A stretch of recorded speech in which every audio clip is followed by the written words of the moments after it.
जय श्री ओम नमः सिद्धेभ्यः नमो हरहन्ताय नमो सिद्धाय नमो आयुर्याय नमो वज्राय नमो लोहे सर्वसाम्पूर्ण मंगलम भगवान वीरो मंगलम गौतमोपरि मंगलम कुंद कुंदाद्यो जैन धर्मोस्तु मंगलम सर्वमंगल मांगल्यम सर्वकल्याणकारकम् प्रधानं सर्वधर्माणां जैनं जयतु शास्त्रम् जैनं जयतु शास्त्रम् जैनं जयतु शास्त्रम्।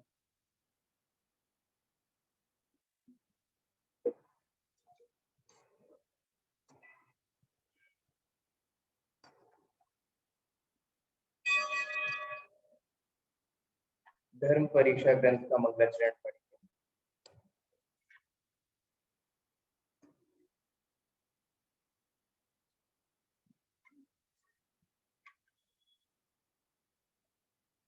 श्रीमान्नभस्वरतुङ्गशालं जगद्गृहं बोधमाया प्रदीप समन्ततो द्योतयते यदीयो भवन्तु ते तीर्थङ्कराश्रयेण।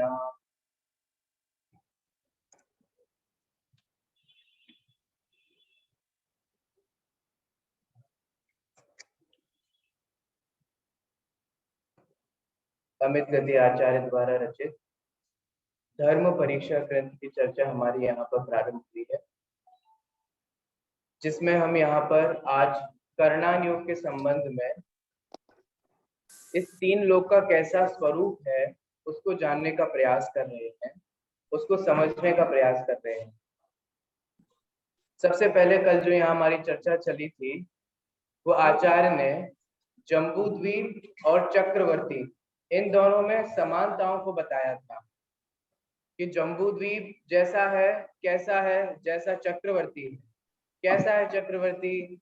जैसे चक्रवर्ती की ध्वजाओं के माध्यम से उसको चिन्हित किया जाता है, वैसे ही जम्बूद्वीप को जम्बू वृक्ष के माध्यम से चिन्हित किया जाता है। जिस प्रकार से चक्रवर्ती अकारण ही अमूल्य रत्नों को देने वाला होता है, वैसे ही यहाँ पर जम्बूद्वीप को भी अकारण ही सभी जीवों के लिए रत्नों को देने वाला कहा गया है। जिस प्रकार से चक्रवर्ती सदाचारी होता है, सुवृत्त होता है, अपने आचरण को सदाचार में बनाता है, वैसे ही यहाँ पर जम्बूद्वीप जो है वो भी अपनी आकृति से गोल है, सुवृत्त है। जिस प्रकार से चक्रवर्ती हमेशा राजाओं से घिरा रहता है, वैसे ही जम्बूद्वीप जो है वो अन्य द्वीपों और समुद्रों से घिरा रहता है। कैसा है अंत में बताया जम्बूद्वीप? जम्बूद्वीप तो मानो ऐसा है जैसे धनुष के समान। धनुष जम्बूद्वीप का तो नहीं कहा, बरक क्षेत्र का कहा। बरक क्षेत्र कैसा है? जैसे धनुष के समान है। जम्बूद्वीप तो कैसा है? थाली के समान है, ठीक है। और बरक क्षेत्र कैसा है? धनुष के समान। कल आपको उसकी रचना के संबंध में बताया था, ठीक है। गोल है जम्बूद्वीप और पहला पर्वत है हिमवन। उस हिमवन पर्वत से दो नदियां निकलती हैं, गंगा और सिंधु। उनके बीच में भी एक और पर्वत है, विजयार्ध पर्वत। इस प्रकार से अगर आप देखेंगे ना तो एक धनुष जैसी आकृति हो जाएगी और भरत क्षेत्र 6 खंडों में विभाजित हो जाएगा। आपने सुना होगा चक्रवर्ती 6 खंडों का अधिपति होता है। ये 6 खंड, ये ही 6 खंड होते हैं भरत क्षेत्र के। ठीक है, चलिए जो हमने कल पढ़ लिया था उसके आगे पढ़ते हैं। वह भरत क्षेत्र जिस प्रकार साधारण जन के लिए दुर्गम ऐसे पूर्ण 6 खंडों के द्वारा जनों से प्रार्थनीय चक्रवर्तियों की विभूति को देता है, उसी प्रकार से अन्य जनों के लिए दुर्लभ ऐसे अखंडित 6 आवश्यकों के द्वारा मुनियों के लिए निर्मल सकल चारित्र को भी देता है। क्या कहा? यहाँ ये कह रहे हैं कि भरत क्षेत्र सब देता है, लौकिक चीज भी देता है और अलौकिक चीज भी देता है। क्या क्या देता है? लौकिक चीज में क्या कहा कि भरत क्षेत्र हमें चक्रवर्ती जैसे रत्न देता है। आप सोचेंगे चक्रवर्ती क्या करता है?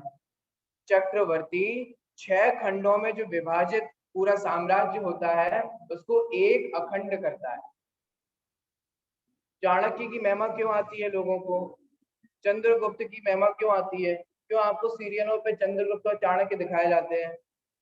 क्योंकि उनके समय में हमारा भारत देश जो था वो खंड खंड था और उन्होंने संपूर्ण भारतवर्ष को एक अखंड करने की भावना पाई थी और संपूर्ण राष्ट्र को, संपूर्ण देश को उन्होंने अखंड किया था। इसीलिए उनके गीत गाए जाते हैं। इतिहासकार उनको बहुत अच्छा बताते हैं कि उन्होंने संपूर्ण भारत को क्या किया? अखंड कर दिया। ठीक है, बोलो कैसा भारत अच्छा होता है? एक साथ हो, अखंडित हो, कि खंड खंड में विभाजित हो? अखंड हो। देखो बहुत सिंपल से शुरू करो, अपने परिवार से शुरू करो। बोलो कैसा परिवार अच्छा है? खंड खंड हो कि अखंड परिवार अच्छा है? अखंड परिवार अच्छा है, ज्वाइंट फैमिली अच्छी है। ऐसे ही समाज पे आते हैं, परिवारों से ही क्या बनता है? समाज बनता है। बोलो समाज कैसी होनी चाहिए? खंड खंड होनी चाहिए कि अखंडित होनी चाहिए? अखंड होनी चाहिए। बोलो नगर कैसा होना चाहिए? अखंड होना चाहिए। अब समझ में आ रहा है? ऐसे ही देश कैसा होना चाहिए?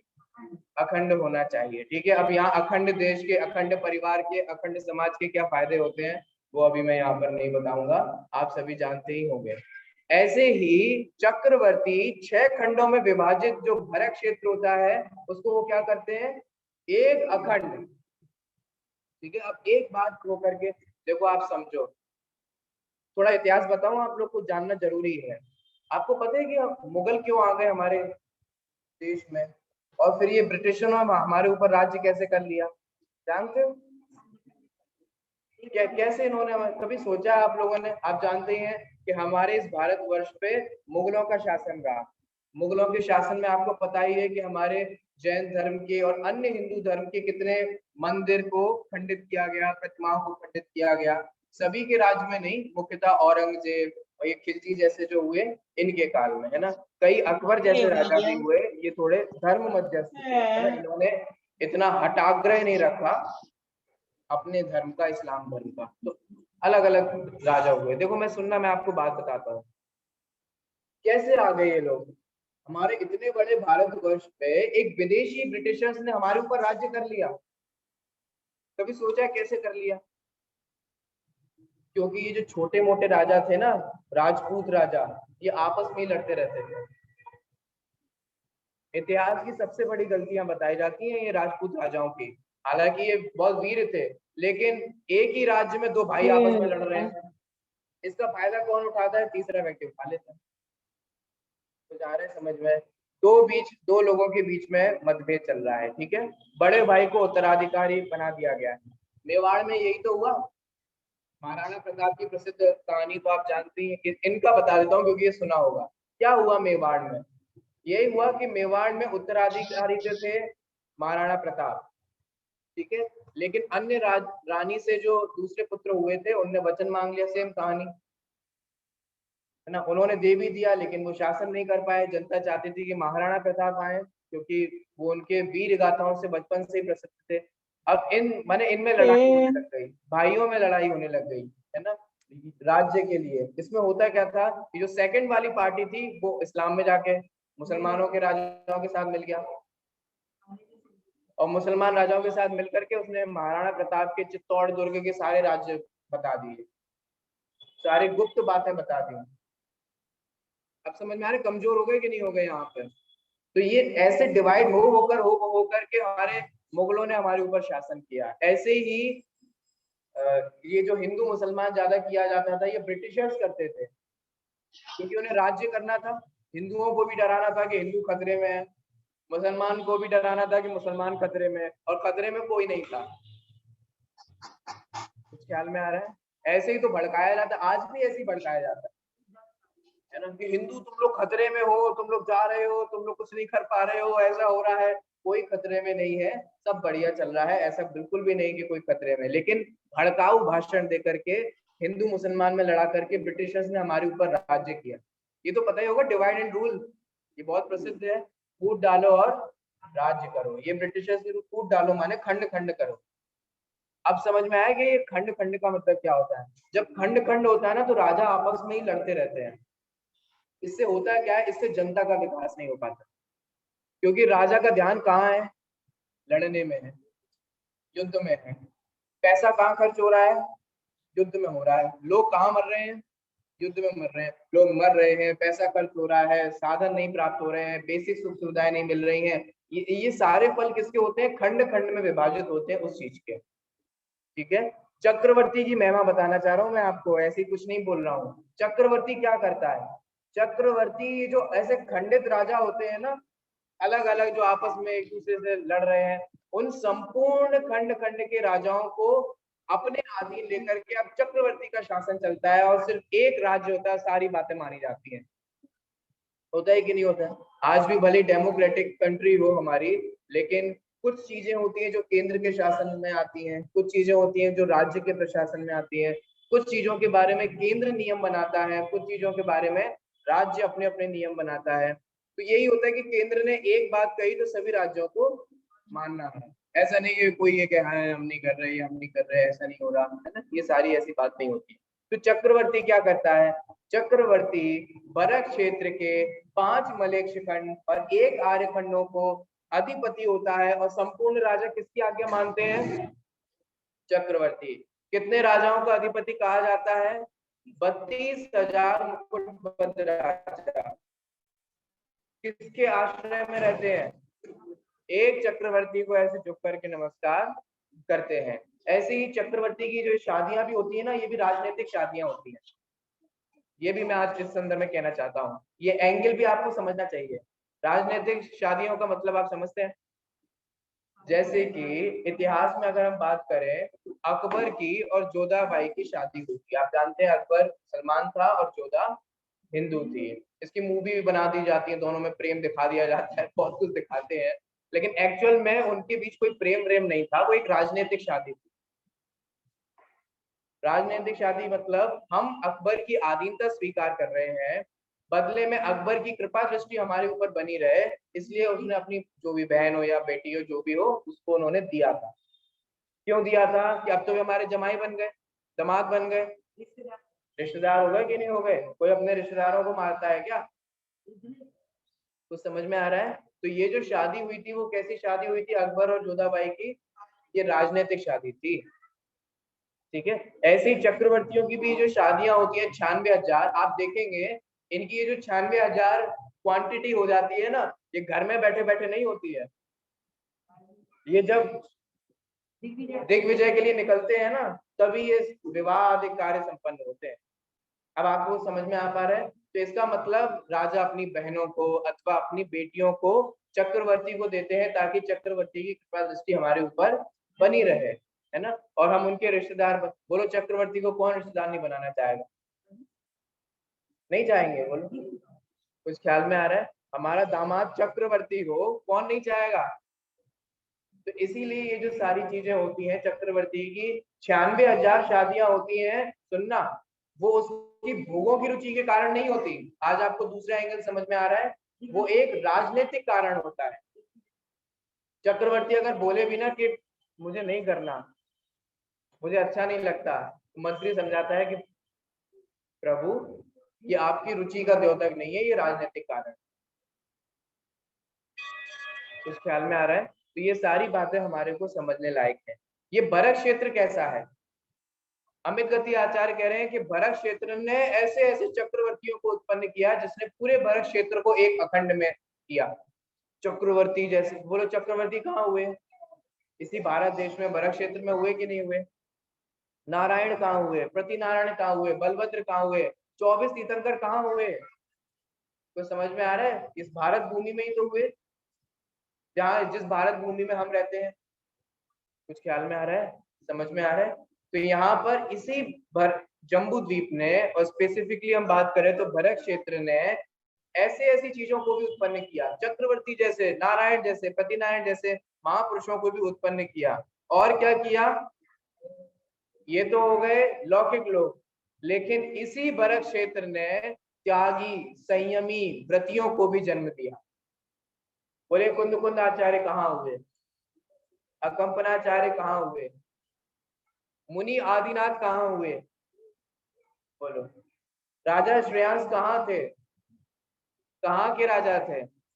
हस्तिनापुर के राजा थे। हस्तिनापुर कहाँ है? इसी भरत क्षेत्र में है। सोचिए, विचार कीजिए कि मुनि आदिनाथ ने किस भूमि पर विहार किया? बोलो। 24 तीर्थंकरों ने, समझ में आ रहा है आपको? 24 तीर्थंकरों ने मुनि अवस्था में और फिर बाद में अरहंत बनने पर उनका विहार, बोलो कहाँ हुआ? इसी भारत भूमि में, इसी भरत क्षेत्र में हुआ कि नहीं हुआ? तो बोलो ये कितनी महान है, जहां एक तरफ ऐसे लोगों को भी उत्पन्न किया, चक्रवर्ती जैसे लोग जो कर्म में शूरवीर हुए, समझ में आ रहा है, और मुनि आदिनाथ जैसे लोग जो धर्म में शूरवीर हुए। किस, कहाँ उत्पन्न हुए ये सभी?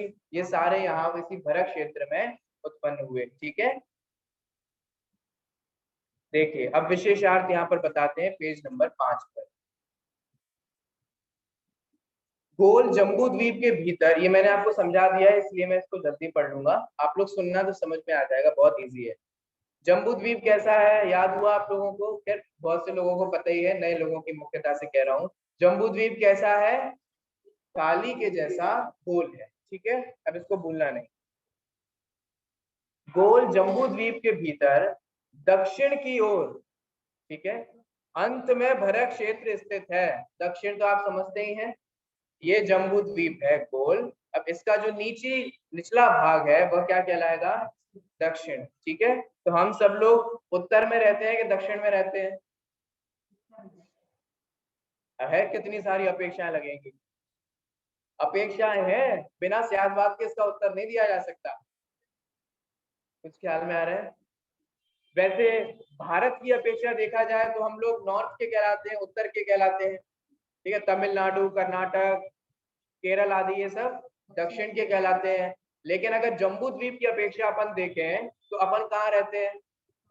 दक्षिण में, जम्बू द्वीप में, क्योंकि सबसे पहला तो एरावत क्षेत्र है, ऐसे क्रम से देखोगे ना, बीच में विदेश क्षेत्र है और सबसे अंत में भरत क्षेत्र है।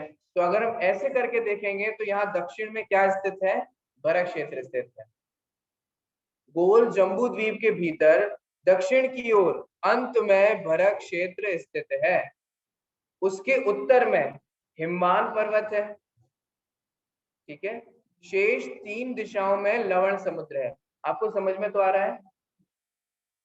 आ रहा है कि नहीं आ रहा है? थोड़ा इमेजिन हो रहा है कि नहीं हो रहा है? अगर नहीं हो रहा हो तो मैं आपको बोर्ड पे भी समझा सकता हूँ। ठीक है, अगर आप लोग बताएंगे तो। देखिए, उसके उत्तर में हिमवान पर्वत है, शेष 3 दिशाओं में लवण समुद्र है।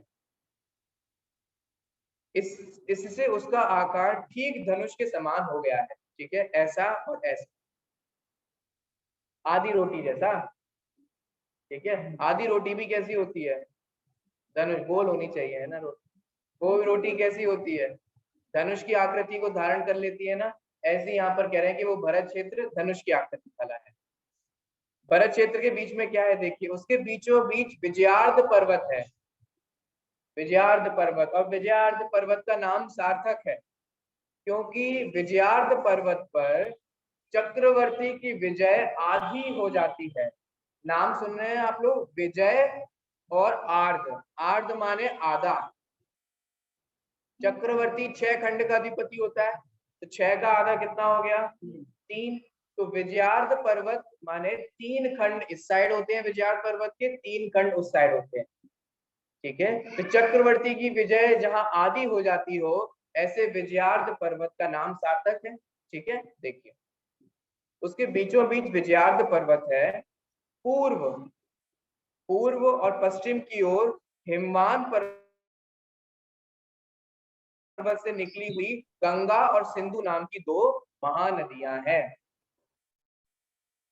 ठीक है, मैं बता ही देता हूं आपको थोड़ा सा।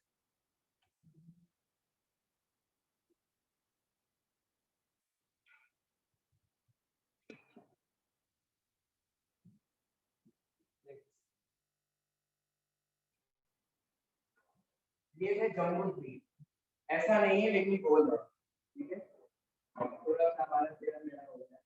ये ऐसा है हमारा जम्मू द्वीप। ठीक है, यहाँ है भरत क्षेत्र। ये कैसा है?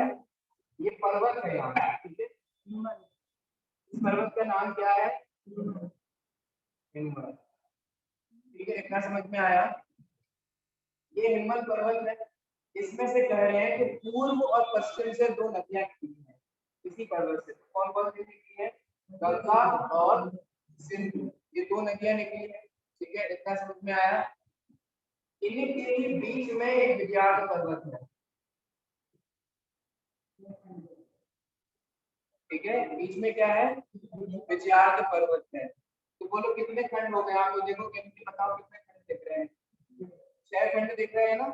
भरत चक्रवर्ती इन 6 खंडों का ही अधिपति होता है। इन 6 खंडों में से ये वाले, ये वाले, ये वाले, ये वाले और ये वाले, ये 5 है मलेच्छ खंड। और बीच में ये जो एक बच गया है, ये क्या है? आर्यखंड। आप लोग बोलते हैं ना कई मंत्रों में, जम्मू द्वीपे, भरत क्षेत्र, आर्यखंड, ये है वो। अब जब कोई बोले ना, आप बोलो ना, तो ये समझ में आना चाहिए कि ये है जम्मू द्वीप, फिर है भरत क्षेत्र और फिर उसका है आर्यखंड, फिर भारत देश, जसवंत नगर नाम नगरे, ये आते चले जाते हैं कि नहीं आते चले जाते हैं। श्री पार्श्वनाथ दिगंबर जैन मंदिर स्थित। तो धीरे धीरे धीरे धीरे धीरे हम ऐसे आ जाते हैं। जैसे हमारा वो मोबाइल में कैमरा होता है ना आजकल, तो उस मोबाइल के कैमरे को हम जूम करते चले जाते हैं, करते चले जाते हैं, तो और बारीकी में चले जाते हैं। ऐसे ही पहले जम्मू द्वीप है, भरत क्षेत्र है, आर्यखंड है, भारत देश है, फिर उसमें से यूपी है, इटावा है, जसवंत नगर है, मंदिर है, ऐसे ऐसे करके अपन बोलते हैं। तो इस प्रकार से ये बात कही जाती है। धनुष की आकृति का हो गया, वो समझ में आया? यहाँ क्या है भैया? इधर इधर इधर क्या है? तो इधर यहाँ लवण समुद्र है। ठीक है, यहाँ क्या है? लवण समुद्र। फिर उसके बाद फिर द्वीप है, फिर समुद्र है, फिर द्वीप है, फिर समुद्र है। ऐसे कितने द्वीप और समुद्र होते हैं? ऐसे असंख्यात द्वीप और समुद्र होते हैं। ठीक है, देखिए क्या कहाँ पे? हाँ, हम लोग द्वीप में ही तो रहते हैं, जम्मू द्वीप में। कहाँ पर? हाँ, वहाँ अन्य अन्य जीव रहते होंगे, जैसे लवण समुद्र में कई तिर्यंच रहते हैं। ऐसे अन्य अन्य जितने भी सूक्ष्म जीव होते हैं, समूचन जीव होते हैं, निगोदिया जीव होते हैं, तो सब 3 लोग में ही रहते हैं। देखो, मनुष्य नहीं रहते वहाँ मानुषोत्तर पर्वत के। देखिए, गंगा व सिंधु नाम की 2 महानदियां हैं। इस प्रकार से वह भरत क्षेत्र 6 खंडों में विभक्त हो गया। तो आपको ये 6 खंड समझ में आ गए होंगे। अब इन 6 खंडों के ऊपर विजय प्राप्त कर लेने पर चक्रवर्तियों के लिए साम्राज्य लक्ष्मी प्राप्त होती है तथा कर्म भूमि होने के कारण यहाँ पर भव्य जीव, समता, वंदना आदि रूप 6 आवश्यकों का अखंडित स्वरूप से परिपालन करके निर्मल सकल चारित्र अर्थात महाव्रत को धारण करते हैं और मोक्ष को प्राप्त करते हैं। ठीक है, कर्म भूमि है, आप सभी जानते हैं। आज जिन भगवान आदिनाथ के आहार के दिवस पर हम अक्षय तृतीया पर्व मना रहे हैं, उन्हीं के पिताजी, क्या नाम था? नाभि राय, राजा नाभि राय, जो कि क्या थे?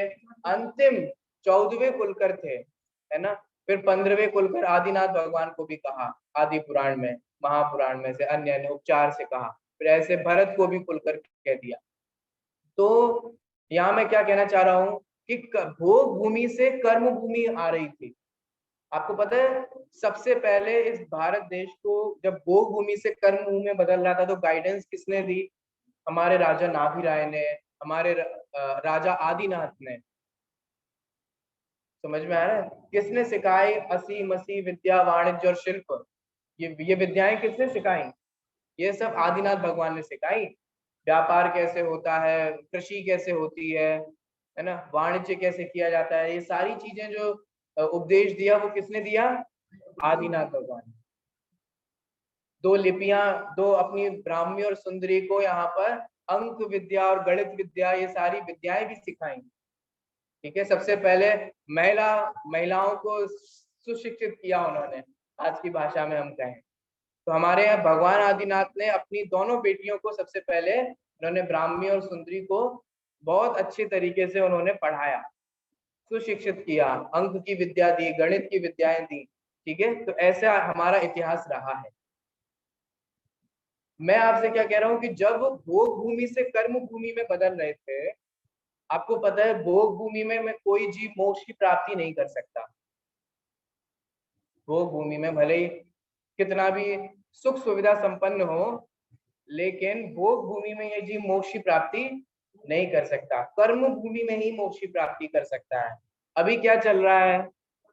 कर्म भूमि ही चल रहा है। ठीक है, भोग भूमि नहीं चल रहा है। कर्म भूमि जहां आदमी को काम करके मेहनत करके फिर प्राप्त होता हो उसे कहा जाता है कर्म भूमि।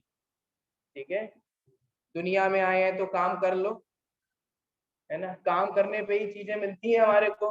काम नहीं करते हैं, जैसे शरीर ही काम करना बंद कर जाए, क्यों हमारे वृद्ध लोगों की दुर्दशाएं होती हैं? इसीलिए ही तो होती है, क्योंकि स्वार्थ लोग जब काम करते हैं, जब तक आपका शरीर चलता है तब तक तो सब पूछते हैं, तब तक तो सब भोजन देते हैं, सब आपकी दवाई दारू की चिंता करते हैं। लेकिन जैसे ही शरीर आदि काम करना बंद कर जाते हैं, वैसे ही वृद्ध लोगों को कौन पूछता है? तो ये कर्म भूमि है भैया, या कर्म करने वालों की ही पूछ है। ठीक है, जो भोग भोगने वाले ही हैं, अकेले से खाने पीने वाले ही हैं, उनकी यहाँ पर कोई पूछ नहीं है। तो यहाँ कर्म भूमि होने का सबसे बड़ा फायदा यह है कि यहाँ मुनिराज बन सकते हैं। आपको पता है भोग भूमि की जीव मुनिराज नहीं बनते, बन नहीं सकते। सकल चारित्र माने संयम को अंगीकार नहीं कर पाते, नहीं कर सकते। ठीक है, तो कर्म भूमि में ही संभव है। तो ऐसे यहाँ पर कर्म भूमि जो चल रही है भरत क्षेत्र में, वहां महावीर धारण करते हैं, मोक्ष को प्राप्त करते हैं। इस प्रकार से वह भरत क्षेत्र इस लोक संबंधी तथा परलोक संबंधी भी सर्वोत्कृष्ट सुख को प्रदान करने वाला है। ठीक है, वह भरत क्षेत्र गंगा और सिंधु नदियों तथा विद्याधरों के पर्वत विजयार्ध से विभाग को प्राप्त होता हुआ 6 खंडों में इस प्रकार से विभक्त हो गया है, जिस प्रकार से शुभाशुभ रूप अनेक भेदों से युक्त तीनों योग मन वचन काय के द्वारा पुण्य व पाप रूप कर्म समूह विभक्त हो जाता है। ठीक है, अब आगे बढ़ते हैं। उस भरत क्षेत्र में प्रशंसनीय स्थान से युक्त व सार्थक नाम वाला विजयार्ध पर्वत पूर्व एवं पश्चिम समुद्र के तट को प्राप्त होकर ऐसे स्थित है। अभी रुकते हैं थोड़ा, ये समझ में आया कैसा है विजयार्ध? ये विजयार्ध बीच में जो पर्वत आपको दिखाई दे रहा है, ये बीच में नहीं है अकेले, दोनों तटों को टच करता है कि नहीं करता है? ख्याल में आ रहा है? इधर भी लवण समुद्र है, इधर भी लवण समुद्र है, और जो पूरा बीच में विजयार्ध पर्वत है, ये पूर्व से लेकर के यहाँ पूर्व से लेकर के पश्चिम के तटों को टच करता है। वही बता रहे, देखो उस बरक क्षेत्र में प्रशंसनीय स्थान से संयुक्त व सार्थक नाम वाला विजयार्ध पर्वत पूर्व एवं पश्चिम समुद्र के तट को प्राप्त होकर ऐसे स्थित है जैसे मानो अपने लंबे शरीर को फैलाकर शेष नाग ही स्थित हो। चूंकि इस पर्वत के पास चक्रवर्ती की विजय का आधा भाग समाप्त हो जाता है, अतएव उसका विजयार्ध यह नाम सार्थक है। ठीक है, ये समझ में आ गया होगा, आपको समझा दिया था। वह विजयार्ध पर्वत वृद्धिंगत किरणांकुर से महान अंधकार को नष्ट करता हुआ ऐसे शोभायमान होता है जैसे मानो अपने किरण समूह से पृथ्वी को भेद कर निकला हुआ दैदीप्यमान दूसरा सूर्य ही हो। ठीक है, अब यहाँ विजयार्थ पर्वत की और उसकी नगरियों के बारे में बताएंगे, क्योंकि हमारी जो कहानी स्टार्ट होने वाली है वो कहानी के पात्र इसी विजयार्थ पर्वत की नगरी के रहने वाला है।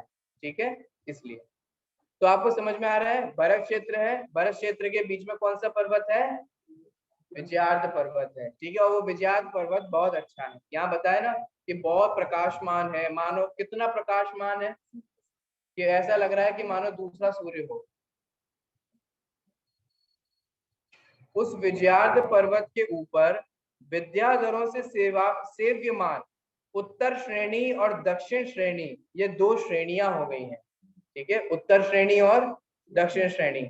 आपको एक बात और बता दूं, जैसे ही हम पर्वत बोलते हैं ना, वैसे ऐसे ऐसे ऐसे ऐसे हमें याद आता है ना, लेकिन ऐसे नहीं है ये पर्वत, ये फ्लैट पर्वत है, सीधे सीधे बिल्कुल सपाट, जैसे हमारी दीवारें होती है ना एकदम सीधी सीधी, ऐसे ही सीधे सीधे पर्वत है, ऐसे टेढ़े मेढ़े जैसे हम चित्रकला में बनाते हैं वैसे पर्वत नहीं है ये, बिल्कुल सीधे सीधे पर्वत है। ठीक है, तो इन पर्वतों में दो श्रेणियां हैं, कौन कौन सी, एक उत्तर श्रेणी और एक दक्षिण श्रेणी। ये दोनों श्रेणियां इस प्रकार शोभायमान होती हैं जैसे कि मानो सुनने योग्य गीतों को गाने वाले गुंजार करते हुए अनेक भौरों से सेव्यमान गजराज की मद की दो रेखाएं ही हों, है ना। श्रुत के पारंगत गणधर आदि उस विजयार्थ की उत्तर श्रेणी में निर्मल कांति वाले विद्याधरों के 60 नगर तथा दक्षिण श्रेणी में उनके 50 नगर जो कि मनमाने चल सकते थे बतलाते हैं। कुछ समझ में आया, उत्तर श्रेणी में कितने नगर हैं, 60, और दक्षिण श्रेणी में कितने नगर हैं, 50। ठीक है, ये ऐसे नगर हैं। वह उन्नत विजयार्थ पर्वत चक्रवर्ती के समान शोभायमान है, कारण कि चक्रवर्ती जैसे अनेक पत्रों माने वाहनों से संयुक्त कटकों अर्थात सेना से सहित होता है। आप जानते हैं चक्रवर्ती की बहुत विशाल सेना होती है, इसीलिए तो कोई राजा लड़ता नहीं है। आपने एक बात सुनी है, चक्रवर्ती के दिग्विजय में एक बूंद खून की नहीं बहती। आपको पता है, वो मिला आपको ऐसा राजा जिसने 6 खंड को जीत लिया हो और एक बूंद खून की नहीं बही हो। साहब ऐसा क्यों होता है, अरे ऐसा इसलिए होता है कि इतनी बड़ी सेना को देख करके लोग पहले हथियार डाल देते हैं, और इसी में ही समझदारी है, लड़ करके मर जाने में कौन सी समझदारी है। कुछ ख्याल में आ रहा है, तो चक्रवर्ती की बहुत विशाल, अब मुझे एग्जैक्ट फिगर याद नहीं है लेकिन करोड़ों में फिगर है, पैदल चलने वाले, घुड़सवार, हाथी पे सवार, और जाने कितनी कितनी सेनाएं होती हैं करोड़ों में। ठीक है, अब इतनी जो बड़ी सेना है उससे कौन लड़ेगा बताओ, और सबसे बड़ा चक्र रत्न, लो भाई, उस चक्र रत्न के सामने देखकर ही तो नमस्कार कर देते हैं। इसलिए एक बूंद खून की चक्रवर्ती के दिग्विजय में नहीं बहती। तो इतनी इतनी सेनाओं से युक्त होता है चक्रवर्ती, वैसे ही वह पर्वत भी अनेक पत्रों अर्थात पक्षियों से संयुक्त कटकों अर्थात शिखरों से सहित है। सिंपल सी बात है, पर्वत है, जंगल भी होगा, पेड़ भी होंगे, है ना, तो पशु पक्षी भी होंगे, वही सब बातें कही जा रही है। चक्रवर्ती यदि 14 रत्नों और 9 निधियों से प्रतिभा समान होता है, तो वह भी अनेक प्रकार के रत्नों एवं निधियों से प्रतिभा समान है। ठीक है, जिस प्रकार वे देव और विद्याधर चक्रवर्ती के पादों अर्थात चरणों की सेवा किया करते हैं। सुन रहे हैं आप लोग, कौन किसकी सेवा करता है, फिर से देख लो जरा, कंफ्यूजन हो रही हो कहीं। चक्रवर्ती कौन सी गति के जीव होते हैं, मनुष्य गति के जीव। ठीक है, देव कौन सी गति के जीव होते हैं, देव गति के जीव। बोलो, देव मनुष्यों की सेवा करते हैं कि मनुष्य देव की सेवा करते हैं, कुछ तो अकल सीखे हम। आपको समझ में आ रहा है, प्रतिमानुयोग पढ़ो, देव मनुष्यों की सेवा करते हैं और हम ऐसे मूर्ख हो रहे हैं कि हम देवों की पूजा कर रहे हैं, पता ही नहीं है, कुछ समझ ही नहीं आता। कुछ ख्याल में आ रहा है क्या कहा जा रहा है, हमारे यहाँ क्यों लौकिक देवी देवताओं की पूजा नहीं की। कोई आपसे पूछ ले कि आपके मंदिर में क्षेत्रपाल नहीं है, ऐसे बीच बीच में कोई ना कोई आ जाता है ना, वो ट्राई करते रहते हैं, कि मंदिर में भी एक बार क्षेत्रपाल हो जाए, पद्मावती हो जाए, है ना। तो आपके यहाँ क्षेत्रपाल नहीं है, आपके यहाँ पद्मावती नहीं है, अथवा अन्य कोई देवी देवता नहीं है, तो बोलो इसका क्या जवाब है? क्या जवाब है बोलो? अरे भाई, वे मनुष्य, शास्त्र उठा करके देखो, पुराण उठा करके देखो, तो देवों ने मनुष्यों की सेवा की है। देव मनुष्यों को पूजने ऊपर से नीचे आते हैं।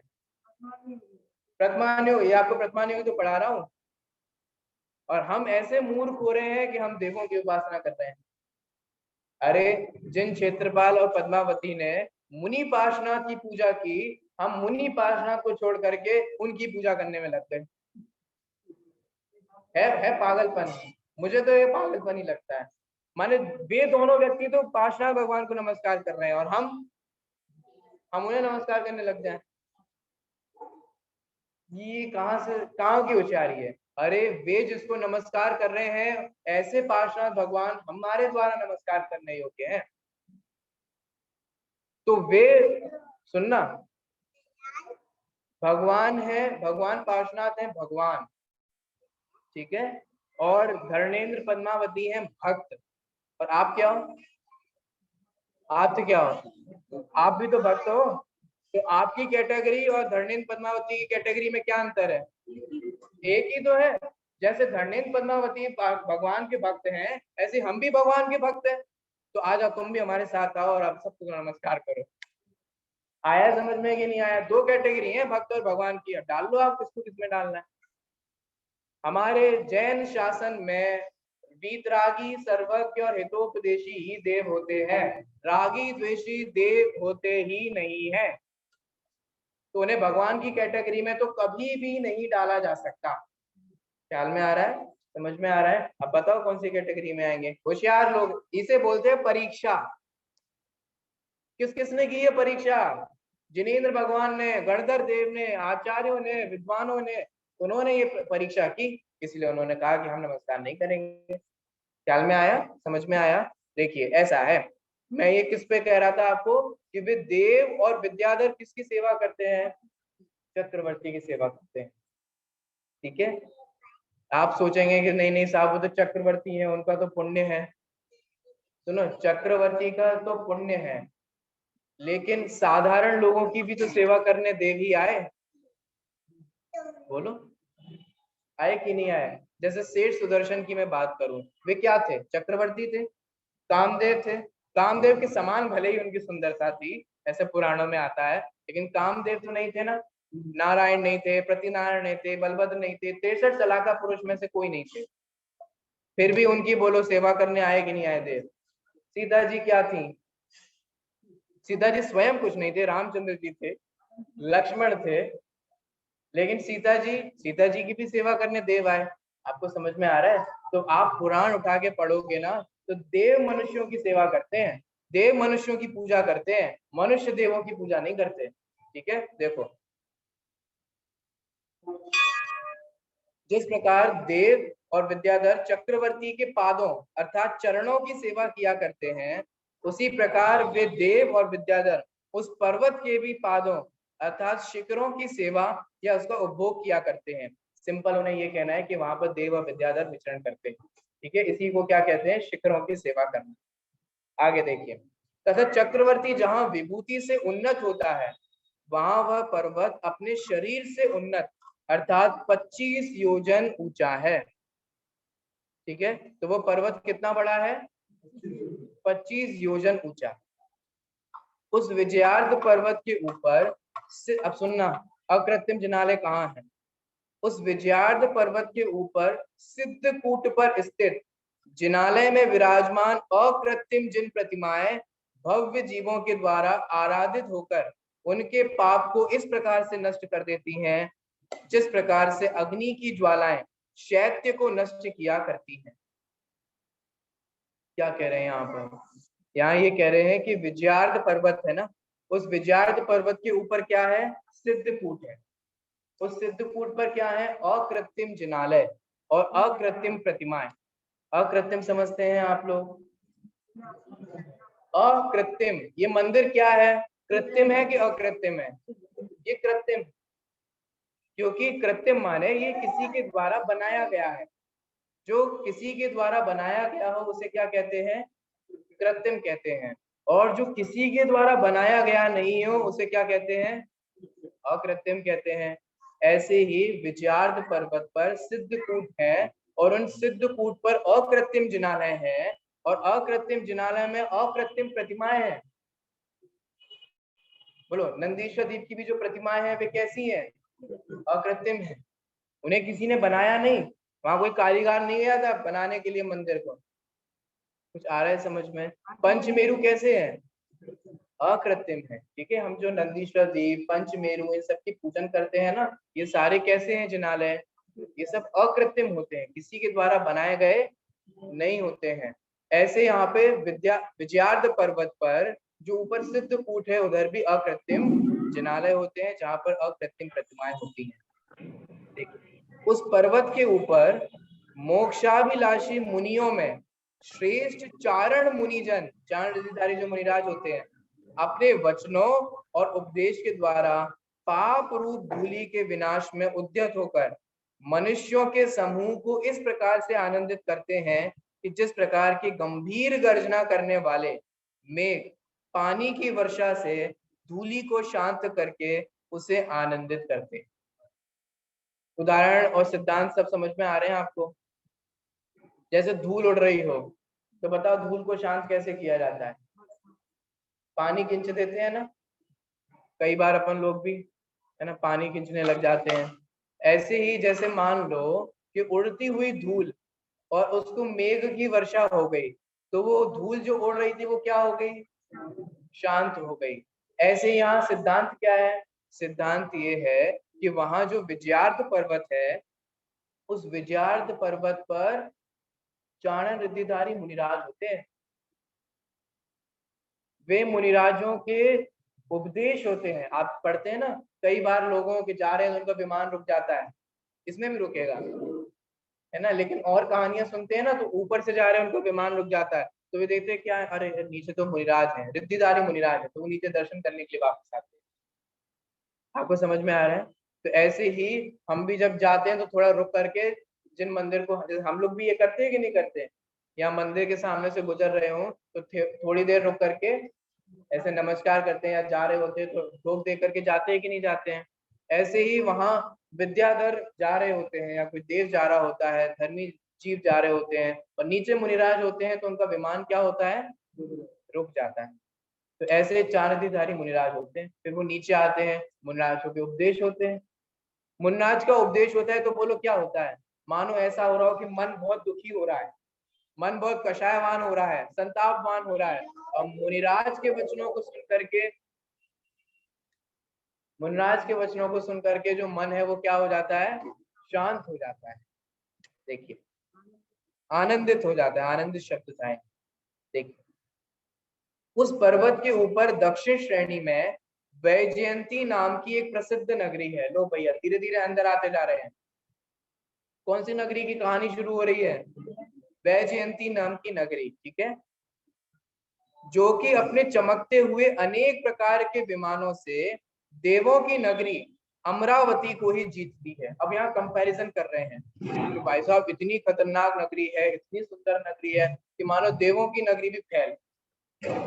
ठीक है, उस नगरी में रहने वाले मनुष्य अपने समय को इस प्रकार से सुखपूर्वक बिताते हैं जिस प्रकार की भोग भूमिज आर्य मनुष्य भोग भूमि में अपने समय को सुखपूर्वक बिताया करते हैं।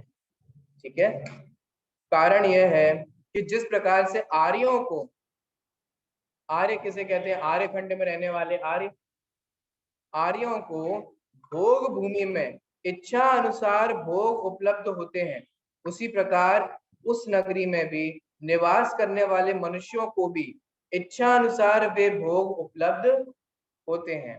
तथा जिस प्रकार भोग भूमि में आर्यों का मन पारस्परिक प्रेम से परिपूर्ण रहता है, एक दूसरे से प्रेम रहता है, लड़ते वड़ते नहीं है। ठीक है, किसकी लड़ाई हो, किसकी लड़ाई हो, कक्षाएं बहुत शांत रहती हैं और कंपटीशन रहता नहीं है। कुछ ख्याल में आ रहा है? हाँ हम इतना कमा ले, हम इतना कमा ले, हम इतना कमा ले, सहज सबको जितने भोग चाहिए सबको प्राप्त होते हैं। और कंपैरिजन करना, तुलना करना, कंपटीशन करना, ये भोग भूमि में होते ही। तो परस्पर एक मनुष्य का दूसरे मनुष्य में कैसा होता है, प्रेम का व्यवहार होता है भोग भूमि में। अब यहाँ ऐसा कंपैरिजन कर रहे हैं, देखो है तो वहां एक्चुअल में कर्म भूमि, ठीक है। जिस विजयार्ध पर्वत की दक्षिण श्रेणी की वैजयंत नाम की नगरी के बारे में उल्लेख कर रहे हैं, कि एक्चुअल में तो क्या है, कर्म भूमि। लेकिन उस कर्म भूमि की इतनी सुविधा संपन्न थी कि मानो भोग भूमि ही है। अब समझ में आइए, कहने के तरीके होते हैं, ठीक है। देखिए सबको इच्छानुसार, माने कोई कमी, देखो इच्छानुसार भोग उपलब्ध हो रहे हैं, इसका मतलब क्या है कि कोई कमी नहीं, हाहाकार नहीं मची है, लड़ाई मारकाट नहीं मची है, ठीक है। आराम से सब प्रेम से रहते हैं। उसी प्रकार इस नगरी के लोग भी मन पारस्परिक प्रेम से परिपूर्ण रहता है। देखो सुनो अब क्या कह रहे हैं, ब्रह्मा ने, लोग में ऐसा कहा जाता है ना कि ब्रह्मा जी ने बनाया है, उसकी बात है, ठीक है। असल में ऐसा नहीं है, सुन रहे हैं आप लोग, असल में ऐसा नहीं है, कहने की बात है कि ब्रह्मा ने ऐसा बनाया। ब्रह्मा ने सब सुंदरता को एक जगह दिखलाने के लिए ही मानो समस्त रमणीय श्रेष्ठ घरों को लाकर इस नगरी के भीतर स्थापित किया था। कुछ आया समझ में क्या कहा, ब्रह्मा जी के मन में आया कि मैं सर एक जगह ही सारी सुंदरता दिखा दूं। क्या अब जो कहना क्या चाहते हैं, कहना ये चाहते हैं कि बहुत बढ़िया बढ़िया घर है, एक से बढ़ के एक। अब इसको कहने का तरीका क्या है, इसको ऐसे कह रहे हैं कि मानो ब्रह्मा जी ने यह विचार किया कि मैं एक ही जगह सारी सुंदरता दिखा दूं, एक से बढ़कर एक लोगों के महल हैं, घर हैं।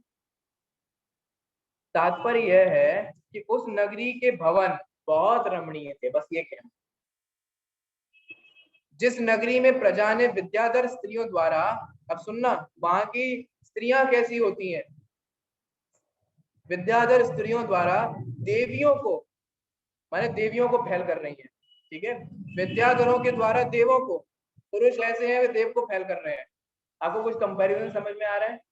पहले नगरी के बारे में कहा कि वो नगरी तो ऐसी है कि मानो देवों की नगरी को भी फैल कर रही हो, वहां के पुरुष ऐसे हैं मानो देवों को फैल कर रहे हैं, वहां की स्त्रियां ऐसी हैं कि देवियों को फैल कर रही हो।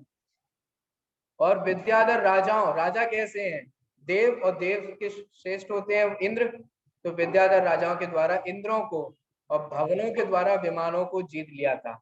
तो समझ में आ रहा है क्या कहा, एक तरफ देव है और एक तरफ यहाँ विजात पर्वत के रहने वाले लोग हैं। नगरी मानो देवों की नगरियों को भी फैल कर दिया, वहां के पुरुष मानो देवों को भी फैल कर दिया, वहां की स्त्रियां मानो देवियों को फैल कर दिया, और वहां के भवन मानो देवों के विमान होते हैं ना, मानो उनको फेल कर दिया, उनको जीत लिया हो। कितने सुंदर सुंदर थे। उस नगरी का पूरा वर्णन कैसे किया जा सकता है, देखो आ गए वापस उस पे, कल ही आपको बताया था ना,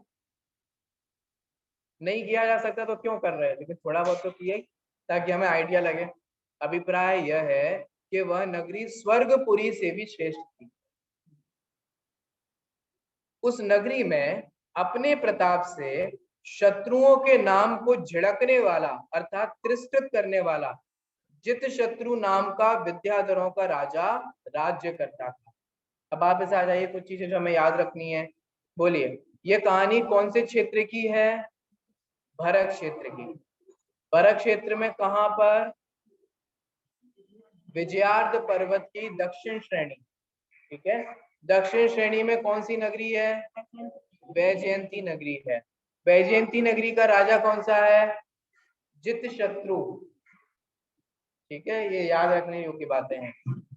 अब उनका बेटे की यहाँ कहानी चलेगी। उस नगरी में अपने प्रताप से शत्रुओं के नाम को झिड़कने वाला जित शत्रु नामक विद्याधरों का राजा राज्य करता था। वज्र के समान कठोर सुंदर भुजाओं वाला, ठीक है। उसके आज की भाषा में कहूँ बाइसेप्स है, उसके जो बाइसेप्स कैसे थे, वज्र के समान कठोर सुंदर भुजाओं वाला वह राजा उस नगरी में इस प्रकार से स्थित था जिस प्रकार से देवों की पुरी अमरावती में वज्र आयुध से शोभायमान हाथ वाला इंद्र स्थित रहता है। मानो वे इंद्र हो, देवों की नगरी जैसी तो लगी रही है, लेकिन वहां के राजा भी कैसे लग रहे हैं कि वो मानो इंद्र के जैसे हैं। जित शत्रु नाम के राजा कैसे हैं, इंद्र के जैसे, एकदम बने बल, ऐसे नहीं दुबले पतले से, कुछ ख्याल में आ रहे हैं? तो सूखे पहलवान जैसे नहीं है, खूब पुष्ट पुष्ट शरीर है ना, खूब बड़े बड़े महल हैं, खूब बढ़िया बढ़िया नगरी है, ऐसा यहाँ कहा जा रहा है। ऐसे यहाँ पर विद्याधर राजा हैं। ठीक है, अब आगे ये धीरे धीरे और आगे चलेगा, कंपैरिजन करेंगे। आप अंतिम बात कहता हूं, बाकी अपन कल चर्चा करेंगे, समय हो गया है। आपने कोई मौनी राजा देखा?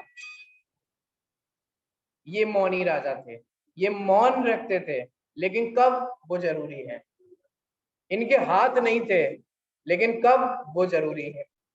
कुछ आपको समझ में आ रहा है क्या कहने वाले हैं? अब देखो कैसे कहा जाता है अपनी बात को, आचार्य कैसे अलंकारों में बांध करके कहेंगे, वो बात यहाँ हम कल समझेंगे।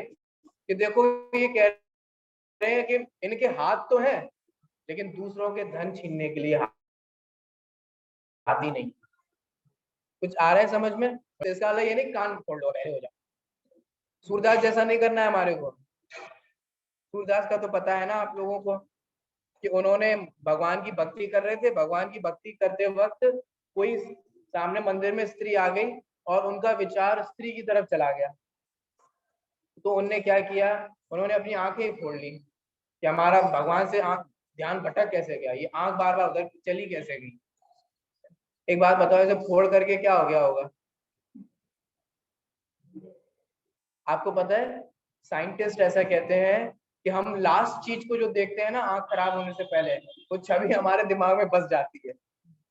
अब उनने एक स्त्री को देख करके अपनी आंख फोड़ ली, तो अब बताओ उनके लाइफ टाइम किसकी छवि मन में रही होगी? तो क्या मतलब निकला? बोलो। आप लोग जैसे मान लो किसी चीज को देख रहे हो, आंखें बंद कर लें तो देखना बंद हो जाता है, जबकि आंख बंद कर लेते हैं ना तो अक्सर ऐसा होता है कि उसी के बारे में फिर बार बार ध्यान आता है। कुछ ख्याल में आ रहा है? तो ऐसा हमारे को नहीं करना है। लेकिन वो राजा ऐसे थे कि वो लूले थे, लंगड़े थे, अंधे थे, बहरे थे, ऐसे ऐसे राजा थे, लेकिन दूसरों को मारने में उनके हाथ नहीं थे। कुछ ख्याल में आ रहा है?